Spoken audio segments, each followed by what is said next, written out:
안녕하세요. 안녕하시냐고 묻는 그저 평범했던 인사가 요즘은 특별하고 의미 있게 다가오는 것 같습니다.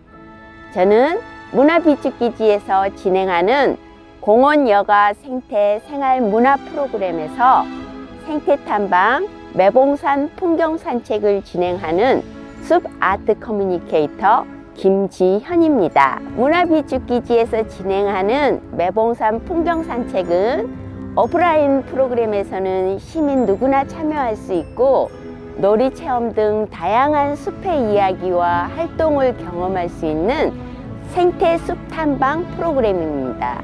코로나19로 현장 탐방이 어려워 온라인으로도 숲을 함께 탐방할 수 있도록 그동안 진행해왔던 방법과는 다른 조금은 낯선 방법으로 여러분과 함께 문화비축기지와 매봉산을 산책해 보려 합니다. 문화비축기지는 오랫동안 석유비축기지로 사용되었습니다.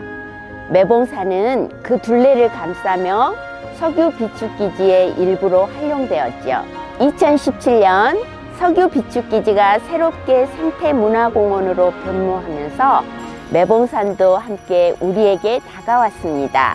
동네 뒷동산인 듯 나지막한 산이지만 문화비축기지를 품을 만큼 넉넉한 즐거움을 가진 산입니다. 문화비축기지는 공원과 산, 문화공간을 다 아우르며 산책할 수 있는 좋은 산책 코스이지요.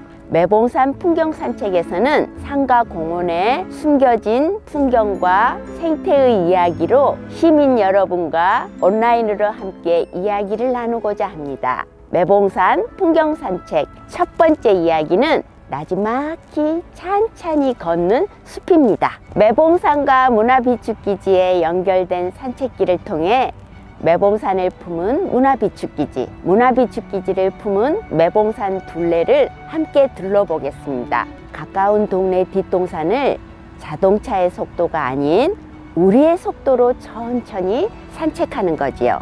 안내동을 중심으로 오른쪽은 나구송, 왼쪽은 대왕참나무가 자리 잡고 있습니다. 대왕참나무는 1936년 베를린 올림픽에서 마라톤 우승자 송기정 선수의 올개간으로 쓰인 나무입니다. 우리에게는 아주 특별한 의미가 있죠. 문화비축기지 안내동에서 왼쪽 길을 따라 저는 걷고 있습니다. 사람들은 공원 하면 크기나 규모 등 엄청나게 큰 공원을 생각을 하는데요. 이렇게 나지막한 능선을 따라 걷는 짧은 공원의 산책길도 정말 좋은 것 같습니다. 고개를 들어 앞에 펼쳐진 풍경을 보시겠어요? 가을 색향연의 끝자락에서 마주하는 하늘빛은 참으로 찬란합니다. 여기에 이팝나무가 있습니다. 이팝나무 이름에는 몇 가지 유래가 있는데요. 하나는 이시의 밥이라는 뜻입니다. 조선시대에는 벼슬을 해야지만 이시성을 가진 임금님이 내린 흰 쌀밥을 먹을 수 있다 하여 쌀밥을 이밥이라고 하였습니다. 이팝나무는 꽃이 하얗고 소담스럽게 피기 때문에 배고픈 시절에는 쌀밥을 생각했나 봅니다. 그래서 이밥나무라고 부르다가 자연스럽게 이팝나무로 변한 것이죠. 다른 하나는 24절기 중에 하나인 이파 시기에 꽃이 핀다 하여 이파나무라고 하였다가 자연스럽게 이팝나무로 변한 것이 그 하나입니다. 내년 5월에 꽃이 피니까 그 시기에 다시 한번 확인해 볼까요? 느릅나무입니다. 느릅나무는 쓰임새가 많아 동서양 어디서든 사랑받는 나무이죠. 우리나라에서도 전국 어디서나 잘 자라는 나무입니다. 잎이 많이 떨어져 있네요. 떨어져 있는 잎을 한번 살펴볼까요?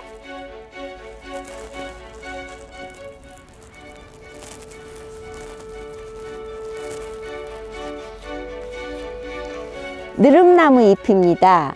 느릅나무 잎은 모양이 좌우 대칭이 아니고 한쪽이 기울어져 있어요.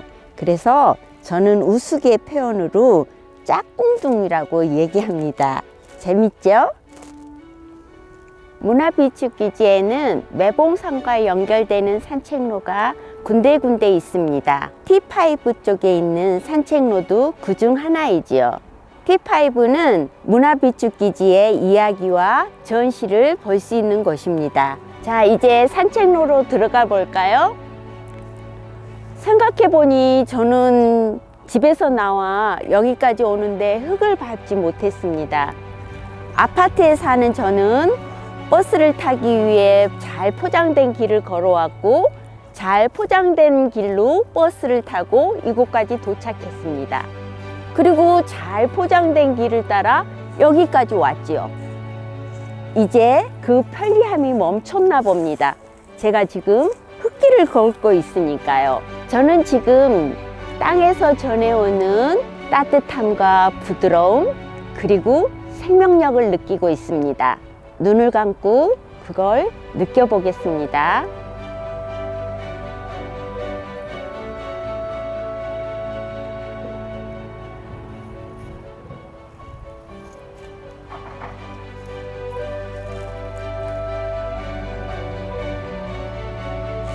제가 지금 만지고 있는 흙의 촉감이나 냄새가 상상이 되시나요? 모래나 돌이 섞인 흙과 곱디 고운 흙으로 이루어진 흙은 촉감이 많이 다릅니다. 매봉산의 흙은 부드러운 편에 속하지요. 흙 냄새는 어떨까요? 흙 자체에는 냄새가 없기 때문에 매봉산 토양 세균의 냄새라고 해야 되겠네요. 우리가 맡는 흙 냄새라고 하는 것은 방송균이 만들어내는 지오스민이라는 성분입니다. 지오스민은 땅을 뜻하는 지오와 냄새를 뜻하는 스멜이 합해진 단어입니다. 즉, 땅 냄새라는 뜻이지요. 지오스민은 탄소, 수소, 산소로 이루어져 있습니다. 이것들은 휘발성이 강하지만 사람들에게 해를 끼치는 건 아닙니다. 갑작스럽게 소나기가 오거나 또 우리가 흙길을 걸을 때 나는 냄새들이 바로 지오스민의 냄새인 것입니다. 흙의 냄새인 거죠. 소나무 숲이 있습니다. 이곳은 청설모가 자주 나타나는 곳인데요. 솔방울은 청설모가 좋아하는 먹이입니다. 완전히 여물지 않은 초록빛 솔방울은 통째로 다 먹고 중심 줄기만 남깁니다. 그리고 완전히 익은 솔방울에서는 솔씨를 알뜰하게 골라서 먹지요. 아이들은 이 모양을 보고 닭봉이라고들 표현을 하지요. 청설모는 오래전부터 우리나라에 살던 토착종이며 청설하는 이름으로 불렸었지요. 정확하게 말하자면 청설모는 청서의 털이라는 뜻입니다.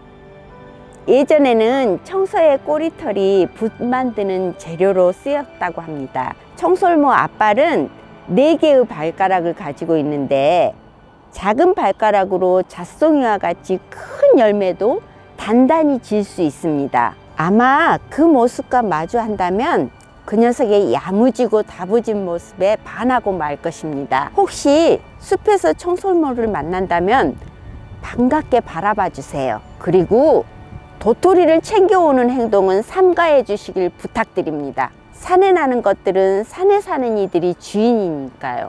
겨울 내내 그들이 먹고 생존할 수 있는 소중한 식량이랍니다. 이거는 낭아초라고 하는 건데요.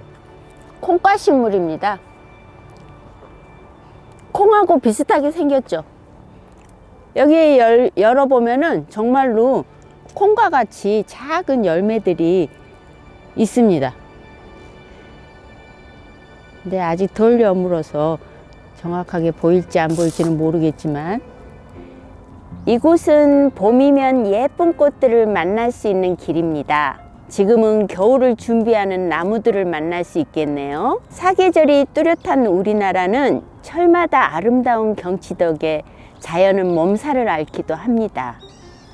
봄에는 꽃 찾아, 여름에는 계곡 찾아, 가을에는 단풍 찾아, 그리고 겨울에는 눈 찾아 구경 가는 사람들이 많으니까요. 하지만 올해는 코로나19라는 엄청난 변수로 사람들 이동이 줄어들어 몸살을 앓던 자연이 휴식을 취할 수 있게 되었나 봅니다. 가끔씩 들려오는 뉴스에 서양의 어느 나라 시내 중심에 어떤 동물이 나타났다 하더라, 또 사라졌던 어떤 동물이 몇 년 만에 나타났다 하더라 하는 소식들을 접할 수 있으니 말입니다. 사람들이 자리를 비운 사이 매봉산에는 어떤 이들이 찾아왔는지 궁금해지는군요. 황벽나무입니다. 황벽나무 속껍질에는 황색 색소가 들어있어 예전에 염색 재료로 많이 쓰였습니다. 여기에는 방충 항균 효과가 있어서 옛날에 종이를 만들 때 황물을 넣어 주었죠. 이 황물로 인하여 종이에 좀 먹는 것을 방지했답니다. 그래서 옛날 책은 누르스름한 것이 많습니다.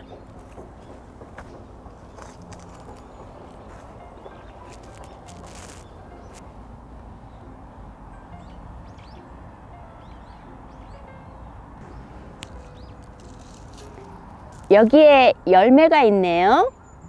열매에는 기름 성분이 많고 향도 좋습니다. 여기를 살짝 문질러서 냄새를 맡으면 아주 강하게 나죠. 이렇게 쓰임새가 많은 황벽나무인지라 많이 숲에 있는 나무들은 많이 베어지고 없습니다. 그런데 이곳에서 황벽나무를 만날 수 있어서 정말 반갑습니다. 이곳 매봉산 산책로는 한 길로 쭉 나 있습니다. 단순한 길이지만 다양한 나무들이 있어 계절마다 아름다운 모습을 보여주는 정감 있는 길이지요. 지금은 가을빛을 담은 나무들이 마지막 향연을 즐기는 듯 따로 또 같이 어우러져 있습니다. 예쁜 낙엽들이 많이 떨어져 있네요. 이렇게 고운 빛깔을 담고 있으니 정말 나무들은 색과 향 그리고 온몸으로 나무들을 얘기를 하는 것 같습니다. 이 많은 잎으로 우리 멋진 작품을 한번 만들어 볼까요? 뭐 예술가가 따로 있나요? 우리가 바로 예술가죠. 자, 작품을 한번 만들어 보겠습니다. 여기가 평지니까 여기서 한번 만들어 보겠습니다. 만들기라는 게 별거 아니거든요. 지금 색깔별로 이렇게 예쁘게 놓는 거죠. 이렇게 다양합니다. 우리 사람이 이런 색을 만들 수 있을까요? 아무리 염료가 발달했다고 하더라도 자연의 빛을 따라갈 수는 없을 것 같습니다. 자, 예쁜 작품들이 완성되어 가려고 합니다. 노란색, 빨간색, 그리고 갈색, 이렇게 찬란한 색들이 모여서 우리의 숲이 이루어지고 그리고 이 아름다움이 우리한테 전해집니다. 참으로 예쁘지요? 전 이 속에 빨려 들어가 마치 제가 빨강이 되고 노랑이 되고 갈색이 되고 그렇게 되는 것 같습니다. 아, 정말 아름답네요. 조금 더 놓아 볼까요? 꽃잎 한 장 한 장이 모여서 이렇게 조화로운 모습들을 보이고 있습니다. 이렇게 서로 어우러져 있는 모습을 보니까 마치 나뭇잎들이 합창을 하고 있는 것 같아요. 어떻습니까? 여러분들이 바라보는 모습은 어떻게 보이는지 모르겠네요. 나무들이 합창하는 이 그림, 저는 이 제목을 나무들의 합창이라고 해보겠습니다. 저는 오늘 나뭇잎을 통해서 정말 멋진 아티스트가 된 것 같아요. 예술가. 전 오늘 예술가입니다. 나무들이 왜 이렇게 하얗게 변했을까요? 군데군데 보이시나요? 이건 잣나무인데요. 잣나무가 상처를 입으면 송진을 냅니다. 그래서 그 송진이 처음에 나올 때는 투명한 물처럼 보이는데 공기와 접하면 이렇게 하얀색으로 변합니다. 오늘 제가 기분이 우울한지 이 친구가 마치 눈물을 흘리는 것처럼 보이네요. 이곳에는 몇 권의 책이 비치되어 있는 숲속 도서함입니다. 숲에서 책을 읽는 모습 상상해 보세요. 상상만으로도 마음의 여유가 느껴지시지 않나요? 산책 나가실 때 책 한 권 들고 나가 보세요. 돌탑도 있네요. 사람들은 어떤 소망을 담아 이곳에 마음을 모았을까요? 저도 우리의 안녕과 평안을 위하여 작은 마음 하나 모아 보겠습니다.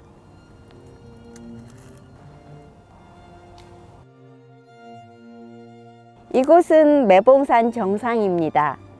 매봉산은 날아가는 매처럼 영특하게 생겼다 하여 지어진 이름입니다. 높이 100m가 채 안 되는 높지 않은 산이지만 앞을 가리는 높은 빌딩이 없어 시야가 확 트여 있습니다. 월드컵 경기장, 월드컵 공원, 한강 등이 한눈에 보입니다. 저 멀리에는 관악산, 청계산까지 보이지요. 서울시에서 이만한 높이에 이만한 전망을 볼 수 있는 곳은 흔하지 않을 것입니다. 산 오르기 두려운 사람에게는 가성비 최고의 전망을 담아갈 수 있는 곳입니다. 매봉산에는 여기 말고도 아주 좋은 전망대가 여러 군데 있답니다.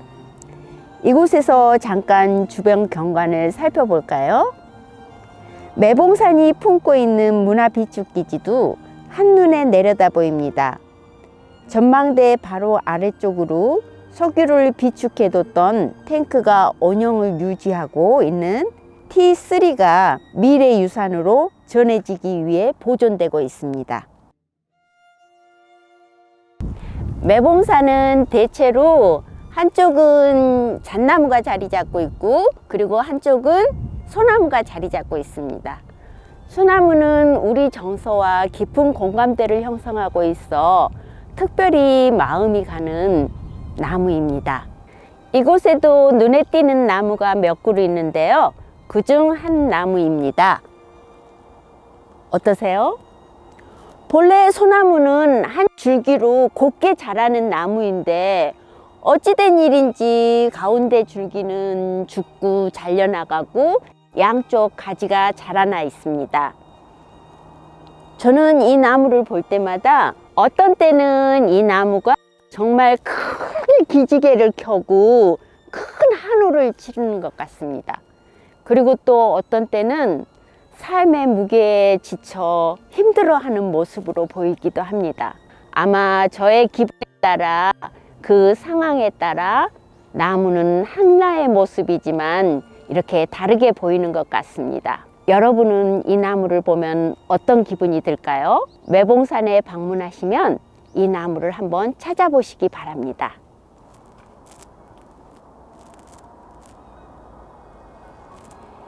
이 나무는 어떻게 보이시나요? 나무 상태를 보니 어릴 때 몸이 꺾여 죽을 고비를 넘긴 것 같습니다. 그 어려운 시간을 넘기고 이렇게 살아남았으니 정말 그 시간이 고맙고 고맙습니다. 살면서 고비 한 번 없는 삶이 어디 있겠습니까마는 나무는 자신의 삶의 고비를 온몸으로 표현하고 있는 것 같습니다. 저는 문화비축기지를 올 때 버스로 이동하였습니다. 버스 유리창을 스치는 간판과 건물을 바라볼 수 있었지요. 분명 지나온 그곳에도 작은 풀과 작은 생명들이 자리 잡고 있었을 터인데 그들을 만나지 못했습니다. 아마 저의 속도가 아닌 자동차의 속도로 다녔기 때문에 놓친 것들이겠죠. 저는 평균 시속 약 4km로 걷습니다. 저의 집에서 문화비축기지까지 버스로의 이동 거리는 약 9km입니다. 버스를 이용하지 않고 걸어서 이 거리를 지나왔다면 2시간 조금 넘게 걸렸겠죠. 그런데 버스로 40분 정도 소요되었습니다. 자동차를 이용하여 먼 거리를 빨리 도착하여 분명 많은 것을 보았을 터인데 지금은 스치고 지나간 수많은 간판과 건물들이 감정 없이 이미지로만 남아 있습니다. 아마 이것들도 내 기억 속에서 곧 사라지겠죠. 그저 자동차를 이용하여 이곳까지 왔다는 사실만 남게 될 것입니다. 하지만 저의 속도로 걸은 이곳 문화비축기지와 매봉산 산책로에서의 기억은 다릅니다. 매봉산에서 만난 나무들은 자신의 삶을 온몸으로 이야기해 주었습니다. 흙과 새들은 저의 감정과 저의 시각에 충분히 들어왔지요. 숲의 냄새는 저와 함께 호흡하면서 저의 후각에 각인되어 잊지 못할 것입니다.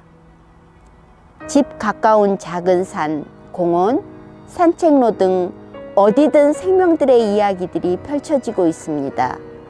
자동차의 속도가 아닌 우리의 속도로 걸으며 천천히 그들의 이야기에 길을 가까이 열어보세요.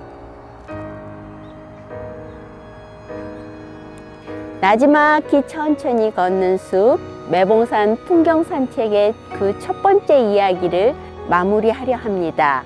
매봉산과 문화비축기지의 이야기가 잘 전달되었을까요? 얼굴 마주보고 시선을 마주치며 감정을 함께 나눌 수는 없었지만 온라인으로 여러분과 함께 하기 위해 노력했습니다. 모든 생명들이 잘 견디어 건강하고 안녕하기를 소원합니다. 다음 이 시간에는 긴 호흡으로 생각하는 숲으로 찾아뵙겠습니다.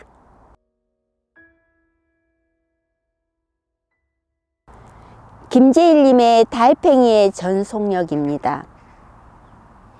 여름날 설봉산 숲속은 참으로 그윽합니다. 세월에 쓰러진 나무 등걸에 달팽이 한 마리가 정물처럼 기어갑니다. 어디로 가시는 길인지는 모르지만 이 광속의 시대에 저토록 느려 터져서 어떻게 살아가나 싶기도 합니다. 하지만 달팽이는 지금 전속력으로 달리고 있는지도 모릅니다. 달팽이는 저들만의 시간 단위가 따로 있고 저들만의 속도가 따로 있기 때문입니다. 이 지구의 모든 존재들도 저들만의 시간 단위가 따로 있습니다. 그 시간의 속도로 살아왔고 또 앞으로 그렇게 살아갈 것입니다. 이 지상의 어떤 생명들도 인간의 시간 단위에 따라 맞춰 오는 것은 없습니다. 이슬은 이슬대로, 풀꽃은 풀꽃대로, 나무는 나무대로, 잠자리는 잠자리대로, 박새는 박새대로 저들의 속도를 지키며 살아갑니다. 예전에는 사람들도 사람들만의 속도로 살았습니다. 그러나 지금은 참 많이도 달라졌습니다. 사람의 속도는 이미 사라진 지 오래입니다. 지금 사람들은 기계의 속도로 급하게 살아가고 있습니다. 단순하고 느렸던 사람의 속도가 새삼 그립습니다.